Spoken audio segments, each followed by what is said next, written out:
Welkom by die Ligpunt Kerk podcast.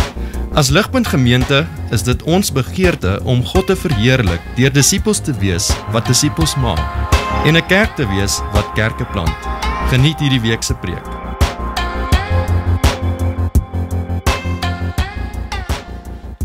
Vanoggend vir inleiding wil ek julle 'n baie kort en eenvoudige vraag vra.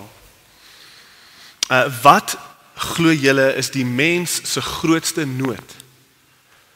Die mens se grootste behoefte? Our greatest need is blank. Wat is dit?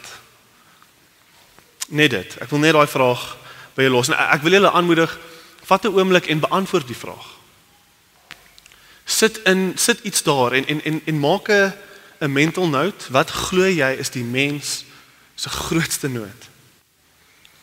En ek glo as ons 'n mental note maak, ons beantwoord daai vraag net vandag, dan gaan daar baie wees vir ons om te leer, soos wat ons antwoord vergelyk met wat Jesus se antwoord gaan wees in Markus 2, want Jesus gaan hierdie selfde vraag beantwoord. En so het jy 'n antwoord? Wat glo jy is die mens se grootste nood? Ons gaan vanoggend sien hoe Jesus hierdie vraag beantwoord deur 2 punte. Eers gaan ons sien hoe Jesus vir ons sy antwoord gee. Wat is die mens se grootste nood? Ons grootste nood. En ons gaan bietjie hier net die storie uitpak en sien hoe Jesus vir ons wys wat hy sê die mens se grootste nood is. En dan tweedens gaan ons kyk na ons grootste besluit. Die mens se grootste besluit dan in die lig van wat Jesus gesê het. En ons gaan hier bietjie tyd spandeer om bietjie van die implikasies uit te pak van wat Jesus vir ons hier sê vanoggend. So kom ons begin hier in die eerste punt, ons grootste nood. En kom ons pak die storie bietjie uit. Ons is hier in die begin van Markus. Ons sien Jesus se populariteit gaan letterlik die dak afbring. Jesus kom en almal probeer uitfigure in die begin van Markus, wie is hierdie ou? Wie is hierdie ou wat demone uitdryf, wat almal genees? Wie is hierdie ou wat preek met 'n autoriteit soos geen ander nie? Wie is hierdie Jesus? Dis wat Markus vorendag bring vir ons in hierso in die begin van sy evangelie. Weet almal hoor die stories. En soos 'n YouTube video wat viral gegaan het, versprei die woord oor hierdie Jesus. Soveel so, toe Jesus homself hierso in hierdie klein huisie bevind, was dit nie lank voor die huisie so vol was nie. Daar was nie eers plek buite die deur vir mense om te kan staan en inluister nie. Hierdie was nie 'n social distanced, 50 mense met maskers aan tipe crowd nie. Hierdie was skouer op skouer, 'n huis vol gepak.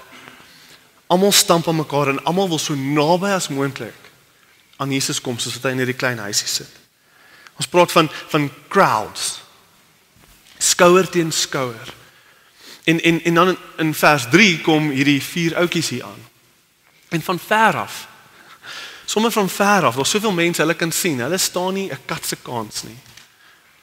Hulle het hulle maatjie, die verlamde man gebring en hulle gaan nie naby Jesus kan kom nie.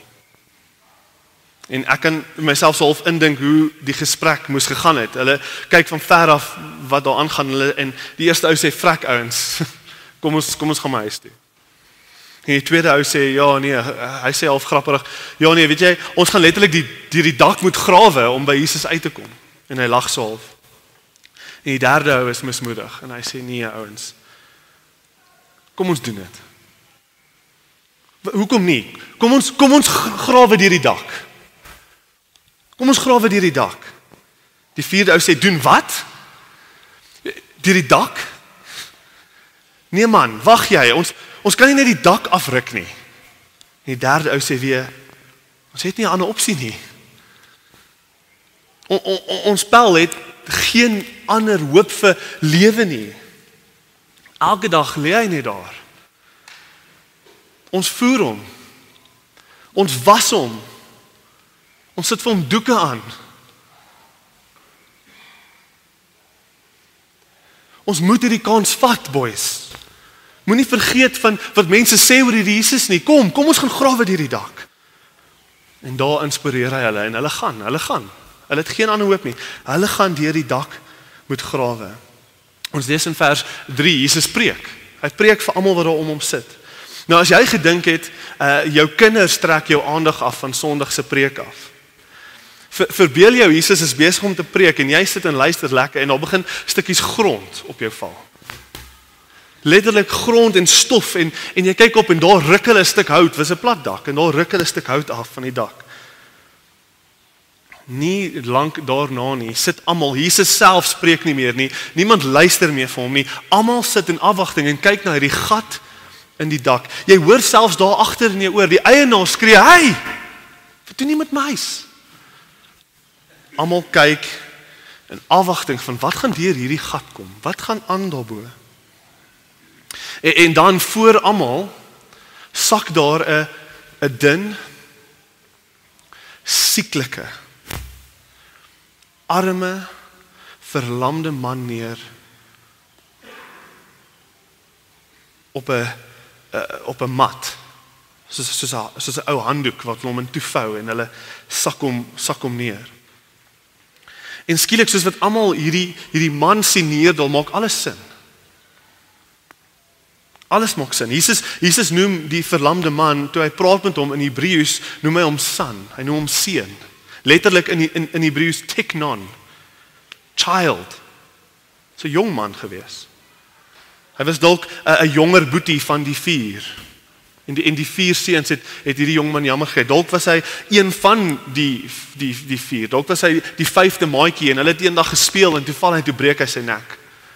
Maar hierdie 4 was besorg oor hulle maatjie, hierdie jong man wat verlam was en hulle hart is so vir hom, hulle bring hom na Jesus toe. En soos wat hy neerdal en almal sien, hierdie sieklike arme verlamde man, hierdie verlamde kind, verstaan almal. Almal kan sien dat hierdie 'n desperate poging is om vir 'n kind 'n nuwe lewe te gee. 'n Lewe wat groter is as die 4 hoeke van sy klein mat waarop hy elke dag lê. 'n Lewe waar hy dalk self kan werk, kan loop, homself kan voer. Dalk selfs 'n lewe waar hy iemand kan trou, kan kinders kry. 'n Lewe waar hy nie meer hoef doeke te dra nie. Of sy familie af te trek met die aandag wat hy verg van hulle af nie. Jy weet, almal sien hierdie jong verlamde kind en hulle dink, "Jesus, dit maak sin." Skielik vergeet die eienaar selfs van sy arme huis wat sy dak net afgeruk is. Want hy sien hierdie verskriklike prentjie van hierdie verlamde seun wat nog baie jare van swaar kry voor hom het indien iets nie verander nie. En daar met die hartseerste van hartseer voor almal kyk almal vir Jesus. En hy is hoekom al hierdie gebeur het. Hy kan genees, ons weet hy kan. Hy kan hierdie jongman se lewe omdraai. Hy kan vir hom letterlik 'n nuwe lewe gee. En met hierdie verwagting dik in die kamer, hoor hoe land Jesus se woorde in vers 5.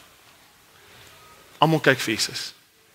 Almal sien hierdie jong man en Jesus sê in vers 5, "Son, your sins are forgiven."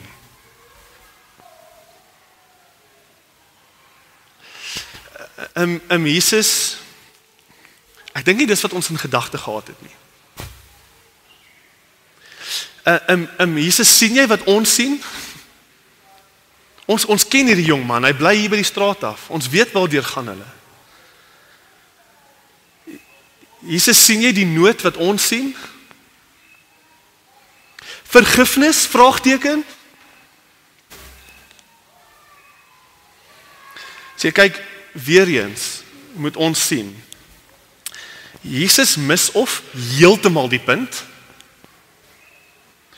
of hy sien iets, of hy dink iets, of hy weet iets, of hy verstaan iets wat ons verstand te bowe gaan. Dis een ekstreem.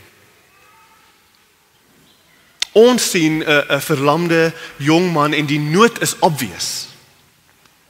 'n nood, Jesus sien 'n jong man, 'n jong verlamde man, maar hy sien of duidelik nie raak wat hier aangaan nie, of hy sien 'n ver groter nood.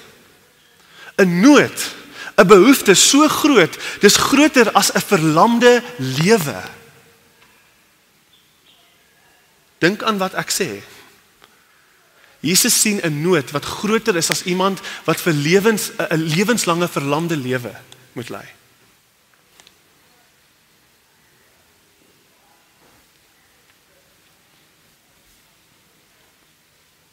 Nie net dit nie, maar Jesus, wie is jy nou weer? Hoe kan jy sondes vergewe? Wat het sondes hiermee uit te waai? Ons lees in vers 6 en 7, some of the scribes, die skrifgeleerdes, the teachers of the law, were sitting there questioning him. Hulle dink in hulle harte hoe belaglik hierdie is. Why does this man speak like that? Sê hulle. He is blaspheming. Who can forgive sins but God? Die ESV sê letterlik, hulle bevraagteken hom. Hierdie is belaglik. En hierdie is, dink ek, in ons storie waar C.S. Lewis se quote regtig sy punt die duidelikste maak. Jesus is of letterlik mal, hy het 'n paar skroefies los, hy verstaan nie wat aangaan nie, of daar gaan iets hier aan wat soveel groter is en soveel belangriker is as wat soveel so ons moet stop en ons moet verstaan wat hy sê. Een ekstreem. Ons kan nie net hier lees en sê, wow, Jesus is so enlightened nie. Yes, hy verstaan die lewe, dis 'n wonderlike lewenslesie vir ons. Ons kan nie dit doen nie. Daar is nie hierdie middel van, hy is oulik nie, hy is nie oulik nie, hy is mal, hy sê hy is God. Hy sê hy kan sondes vergewe, of daar gaan iets so belangrik hier aan, ons moet stop en dink. Dis te belaglik vir ons om ergens in die middel te land. Die skrifgeleerdes is absoluut reg hier. Net God kan sondes vergewe. Jesus moes gestenig geword het vir wat hy gesê het. Ons moet verstaan dat sonde is primêr. Sonde bo alles is primêr iets wat teen God is. Dis iets wat ons teen God doen. As ons net gou 'n paar tree terugvat en ons onthou, weet God het die mens uit die stof geskaap. Hy het stof gevat en ons was niks, ons was stof. En toe blaas hy lewe in ons in. Ons was stof en toe lewe ons. Toe haal ons asem. In 'n tuin met geen tekort nie. Alles was perfek. Gee God vir ons net een wet. Toe Adam en Eva God se enigste wet gebreek het. Toe sê die mens, toe sê ons wil nie meer onder u heerskappy lewe nie. Ons wil nie God ontwerp sy wette en sy lewe volg nie. Ons eie Skepper se bestaan wil ons nie hê nie. Ons wil ons eie ding doen. Ons wil sy plek inneem en ons eie wêreld ontwerp en skep en ons eie klein reeltjies en koninkrykies bou. Ons wil lewe vir ons glorie, nie vir sy glorie nie. Ons wat geskaap was as beelde wat sy glorie moet reflekteer soos 'n spieël wat skyn. Ons wil nie dit wees nie. Ons wil die glorie ontvang. Skyn op my. Sê vir my hoe oulik en mooi ek is. Dis sonde. Dis primêr sonde. Dis iets wat teen God gebeur. Dis primêr teen God en dis tot vandag toe wat sonde is. Dis die mens, 'n skepsel wat vir die Skepper sê ek soek jou nie. Dis die finite, dit wat 'n begin en 'n einde het, wat vir die infinite sê dit wat geen begin of geen einde het nie. Gaan dood, gaan weg. Jy steel my limelight.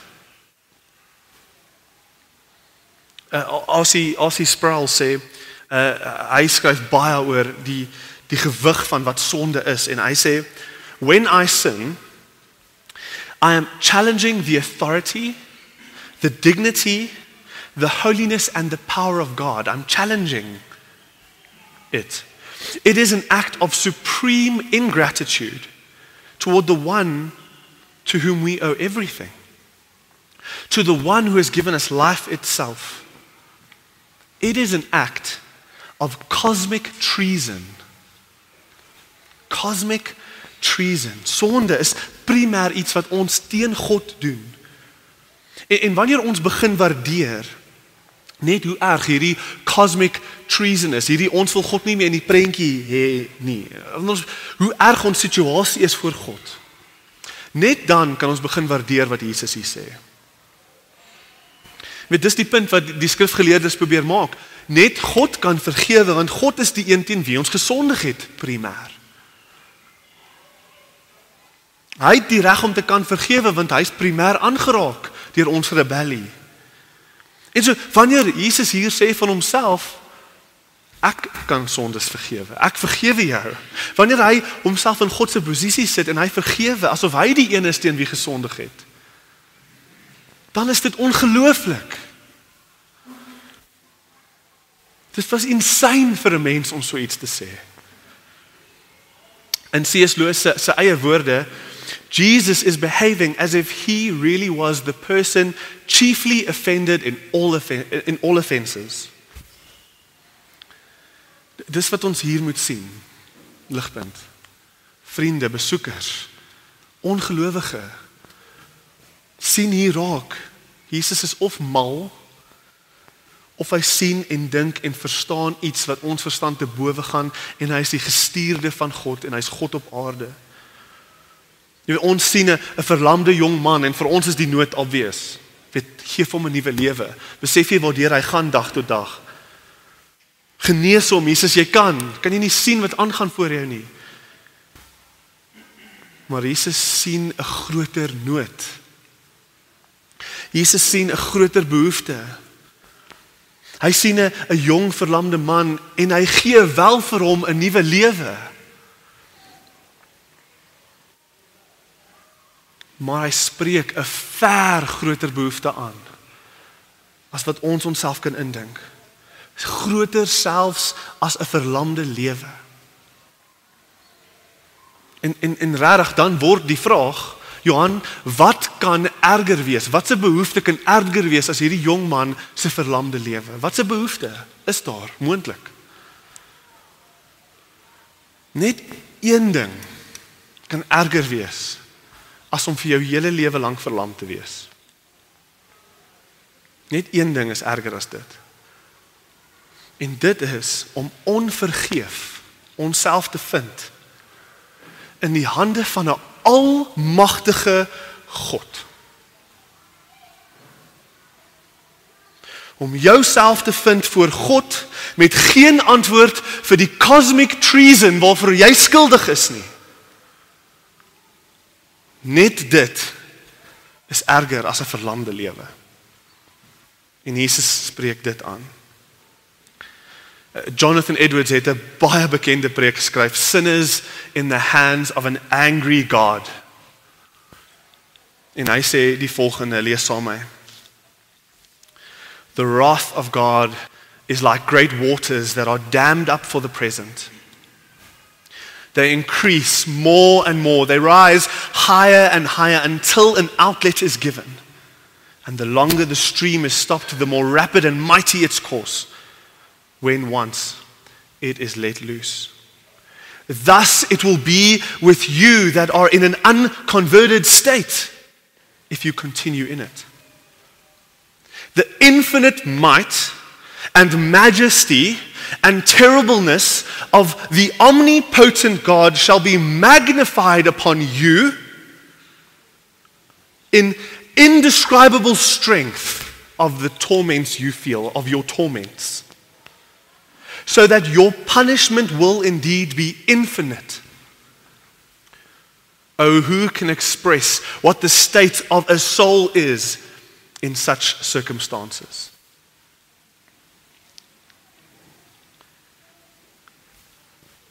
So wat sê ons is die mens se grootste nood?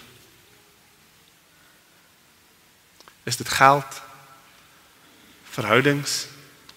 Dalk het jy gesê water of kos. Jesus sê dis vergifnis. Jesus sê dis versoening tussen ons en God. Jesus sê spesifiek, dis die vergifnis wat moet kom vanaf die God teen wie ons rebellie staan. Hoekom? Want selfs 40 jaar van 'n verlamde, vergeefte lewe is beter as 'n ewigheid in die hel. Kan julle sien hoekom dit ons lei na die tweede punt toe? Ons grootste besluit, die belangrikste besluit van jou lewe, mag jy dalk vandag moet maak? Ek glo vanoggend, die woord van God bring ons tot 'n T-aansluiting, 'n vreeslike, belangrike T-aansluiting. Ons moet, gelowige of ongelowige, 'n besluit maak oor wie Jesus is vir ons. Jesus konfronteer jou vanoggend deur sy woord. Genoeg is genoeg. Onverskilligheid, indifference, halfhartigheid, een voet in, een voet uit. Dit kan nie meer jou antwoord wees nie. Nie na vanoggend nie. Jesus is radikaal en jou besluit moet radikaal wees. Jy kan nie meer in die middel staan nie. Die Jesus wat ons hier vanoggend ontmoet, is te radikaal vir jou om jou skouers op te steek en sê, ag, dit was oulik. Wow, dit was 'n goeie preek vanoggend, kom ons gaan aan. Vir ons wat dink Sondag is net 'n kerk is net 'n Sondaggevere. Nee. Of Jesus is wie hy sê hy is. Of hy is mal in sy kop. Daar is nie 'n derde opsie nie. Maak 'n besluit. Ons moet vanoggend hierdie teensluiting, ons moet vanoggend met 'n skoon gewete God se woord kan lees. Ons moet aanhou God se woord kan lees en ons moet 'n besluit kan maak met 'n skoon gewete. Moet kan sê hy is mal. Die Jesus wat ek raak lees is mal. Ek moet met 'n skoon gewete kan lees van wie Jesus is en ek moet kan inneem wat ek lees van hom wie hy is. Ek moet die inligting kan analiseer en ek moet kan sê hy's of mal of hy is wie hy sê hy is en dit verander letterlik alles. So as jy nie met 'n skoon gewete kan sê Jesus is mal nie, dan is daar net een ander opsie vir jou. Dis C.S. Lewis se punt. Dis hoekom dit so 'n goeie argument is. Want as hy is wie hy sê hy is, ligpunt, dan behoort dit ons lewens te verander, ons uitkyk en dit behoort letterlik ons wêreld te verander. Al is daar nie genoeg tyd vanoggend om al die implikasies te gaan uitpak van wat Jesus hierso sê nie. Wil ek 'n paar goedes bespreek en vir ons wys dat hierdie wel die belangrikste besluit van jou lewe mag wees. So hierdie is die implikasie van wat Jesus sê. Wat Jesus vir ons hier sê en wat hy vir ons wys is dat sonde die grootste probleem en nood vir die hele mensdom is. Dis wat hy sê. Nie armoede nie, nie opvoeding nie, nie siektes nie, nie jou omstandighede nie. Dit is nie die grootste probleem wat jy het nie. Dis nie jou grootste behoefte nie, sonde is. Dit beteken ons, gelowige, ongelowige, dit beteken ons kan nie meer ons omstandighede blameer vir ons gebrokenheid nie. Ons kan nie meer ons omstandighede blameer vir ons situasie nie. Ons kan nie meer daai verskoning gebruik nie. Ons moet vanoggend erken ons uitbarstings en ons woede. Ons haat vir ons medemens en ons rasisme. Ons verslawings aan pornografie en die manier hoe ons na ander vrouens kyk. Vir vrouens die begeerte wat jy het vir 'n ander man. Die manier hoe ons partykeer ons kinders hanteer, ons vrouens hanteer, ons mans hanteer, die leuns wat ons vertel sodat mense nie moet weet wie ek regtig is nie. Sodat ons dit kan goed lyk voor ons baas en in ons werksplekke. Die materialisme van ons lewens. Die retail therapy wat ons slegte dag bietjie optel. Ons luiheid. Ons donker geheimpies. Die groot probleem is nie jou omstandighede nie, dis jou sonde. Dis jou hart. Dis sonde wat jou vashou en dit kom nie van buitekant af nie. Dit kom van binnekant af. Dit is nie jou omstandighede se skuld nie. As dit jou omstandighede se skuld was, dan sou Jesus net vir hierdie man gesê het, staan op en loop. Daarso, jou omstandighede is nou beter. Dis is jou lewe nou beter. Nee, want dit was nie sy grootste probleem nie. Ons is geneig om te dink ons is victims van ons omstandighede. Kyk hoe haaglik is my lewe. Kyk hoe sleg is. Kyk hoe lyk. As ek net nog 'n bietjie geld kon maak. As ek net hierdie ding gehad het. As dinge net bietjie anders was. Nee, jou omstandighede bring iets binne jou hart uit wat klaar daar is. Dis sonde. En dis jou grootste probleem.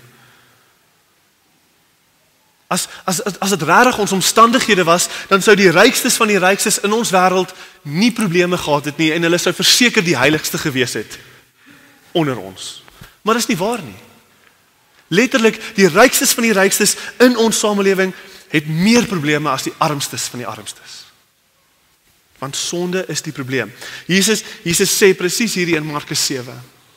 In Markus 7 vanaf vers 18 af sê hy, don't you understand? He asked, can't you see that the food you put into your body cannot defile you? Dit wat van buitekant af kom. Vers 20, it is what comes from inside. Dit is die ding wat binne jou lewe, jou sondige hart, that defiles you. For from within, out of a person's heart come evil thoughts, sexual immorality, theft, murder, adultery, greed, wickedness, deceit, lustful desires, envy, slander, pride and foolishness. All these vile things come from within, and they are what defile you. Dis jou grootste probleem. En hierdie is die realiteit wat ons moet face vanoggend. Hierdie is die implikasie van wat Jesus sê. Die feit dat jou verhouding met jou Skepper gebroken is, dat jy geskei is van jou Skepper af, weens jou rebellie, jou sonde, dis jou grootste probleem. Of Jesus is reg, en sonde is die grootste probleem, en dit behoort alles te verander.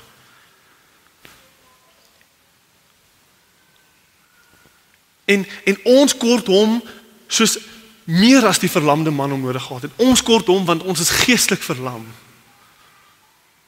Of jy moet vanoggend hardop bely dat jy eintlik glo jy okay is en jy kort nie 'n redder nie. Dis die aansluiting, dis die besluit. As sonde jou grootste probleem is en jy doen wat jy wil in hierdie aarde, jy maak die meeste geld, lewe die bekendste, fancyste lewe, as jy nie die vergifnis het wat Jesus hiervan praat nie, dan bly jy armer, siekliker as die verlamde jong man in ons storie wat vergifnis ontvang het. Jesus gaan aan en hy sê in vers 9, what is easier for me to say to you? Wat's makliker vir my om te sê? Your sins are forgiven, verlamde man, of get up, take your mat and walk. Wat is makliker om te sê? Wel, dis makliker om te sê jou sondes is vergewe. Want daar's geen bewyse vir wat Jesus gesê het nie. Jesus kan sê jou sondes is vergewe en alles lyk presies dieselfde om ons. Niks het verander nie. Die vraag is hierdie man se sondes regtig skoon gewas? Staan daar regtig nou niks tussen hierdie jong man en God nie? Niks nie. Gaan hierdie jong man nou regtig in die ewigheid ervaar, waar hy nie vir God hoef bang te wees nie, maar inteendeel, hy kan vir God Vader noem, en hy kan weer met God wandel, soos Adam en Eve gewandel het met God in die tuin. Het dit regtig gebeur? Toe Jesus sê, seun, jou sondes is vergewe. Ons weet nie. Ons geen bewyse vir Jesus se woorde. Is dit waar? Hoe kan ons weet? Hoe kan ons dit weet? Vers 10. Vers 10 beantwoord vir ons hierdie vraag. Jesus sê, I want you to know. Ek wil hê julle wat hier luister, Ligpunt, crowds wat hier om my staan, ek wil hê julle moet weet, the Son of Man has authority on earth to forgive sins. So, daarom, he said to the young man, I tell you, get up and take your mat and go home. Verse 12. He got up, took his mat and walked out in full view of all of them. Geskiedkundig bewys dat daar ooggetuienis was van wat hier gebeur het.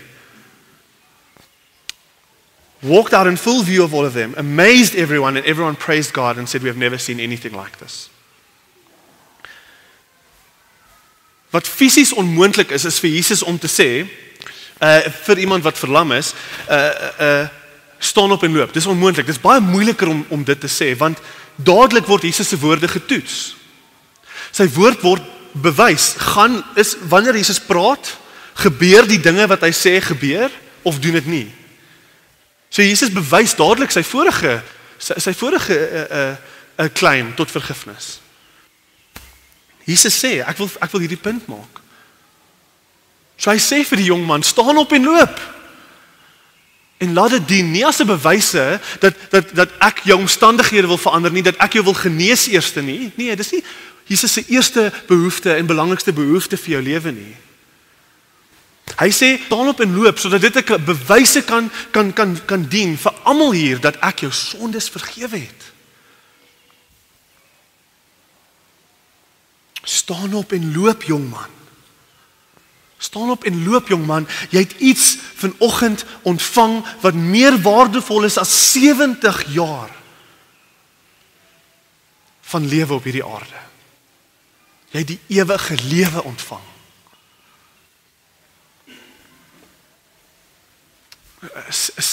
Sien asseblief raak vanoggend dat God na ons toe uitreik. En die vraag wat hy ons vra is, wie is Jesus vir jou? Jesus sê, Jesus, hy sê vir ons, deur sy woord, ek wil hê julle moet weet, die seun van God, die seun van die mens, het gesag op die aarde om sondes te kan vergewe. Hy wil hê jy moet hom sien. Hoor, vanoggend. Die storie eindig nie hier. As die storie dalk hier geëindig het in hoofstuk 2, dan sou ek dalk ook nie moontlik geglo het nie. Maar die storie eindig nie hier nie. Markus gaan aan en wys hoe Jesus kruis toe gaan. Hoe hy op die kruis doodgaan en na 3 dae opstaan uit die dood uit. Jesus kan jou sondes vergewe, want die waters van God se wraak, die waters van God se opregte woede teen ons rebellie, die waters wat al opgebou het teen die oneindige sondes van die mens, het neergedaal op Jesus op die kruis. Dit het daar op hom geland op die kruis, sodat dit nooit op jou hoef te land nie. Dit hoef nooit op jou te land nie. Glo jy dit? Want dis wat saak maak. Waar vind jy jou redding? Waar vind jy jou hoop? Waar vind jy jou sekuriteit? Want as dit iets is in hierdie wêreld,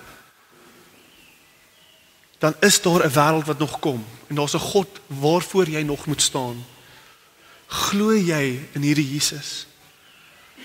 God het die reg om elke persoon wat teen hom gerebelleer het. God het die reg om elke persoon wat teen hom gerebelleer het vandag te straf met 'n ewige straf. Almal. En hy sal opreg wees. En hy sal opreg wees as hy dit gedoen het. Want dis ons lot. Dis wat ons verdien. Prys die Here, hy is genadig en hy is goed. Vanoggend gee hy vir ons 'n kans. Hy gee vir ons 'n kans om sy seun Jesus Christus te sien. Net as jy dalk nog jou hele lewe lank jouself 'n Christen genoem het. Jy dalk in 'n Christelike huis groot geword, maar jy weet, dis als kultureel. Dit beteken nie eintlik iets nie. Jou lewe was nog altyd so 'n bietjie gesprinkel met Christendom, maar dit beteken nie eintlik iets nie. Of dalk het jy altyd nog net geglo jy's okay. Sonde is nie so big deal nie. Ek het verseker nie sonde verstaan soos wat Jesus het verstaan nie. Of dalk het jy dit nog nooit net dit soos ontvang nie. Dalk het jy nog nooit op jou knieë gegaan en jou sondes bely nie. En vergifnis aanvaar nie. Jy was nog altyd net hier in die kerk, jy het die goed gehoor, jy het die goed gedoen. maar jy het nog nooit gerepent and believe nie. Kom vanoggend soos die 4 vriende met 'n verwagting na Jesus toe. Kom en wees bereid om die dak af te ruk om by Jesus uit te kom. Kom met erns. Genoeg is genoeg. Kom en bely jou sondes en vra vir die vergifnis wat Jesus vir jou kan gee. Vra vir die vergifnis vir Jesus wat sy lewe uitgeruil het vir jou. Sodat jy nooit die wraak en woede van God die Vader moet ontvang nie, of hoef te ontvang. Ek gaan vir ons nou afsluit in gebed, maar ek gaan weer eens net 'n oomblik van stilte gee. En vir julle die geleentheid gee om in julle harte te bid. Repent and believe. Vat 'n oomblik van stilte. Bely jou sondes en ontvang die vergifnis van Jesus. En dan gaan ek vir ons afsluit in gebed.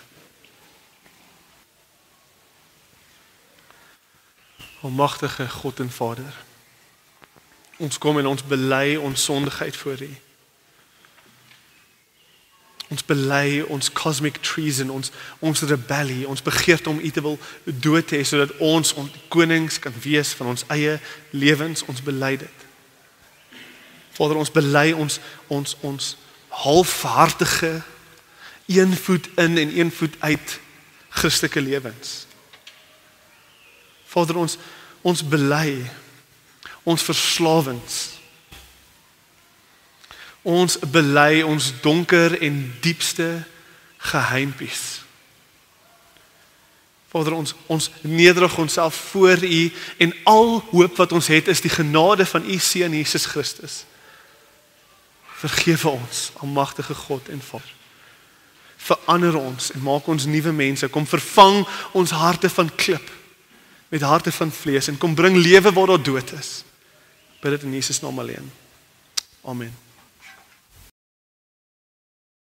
Vir meer inligting oor Ligpunt Kerk, besoek gerus ons webwerf op www.ligpunt.com of kontak ons gerus by info@ligpunt.com.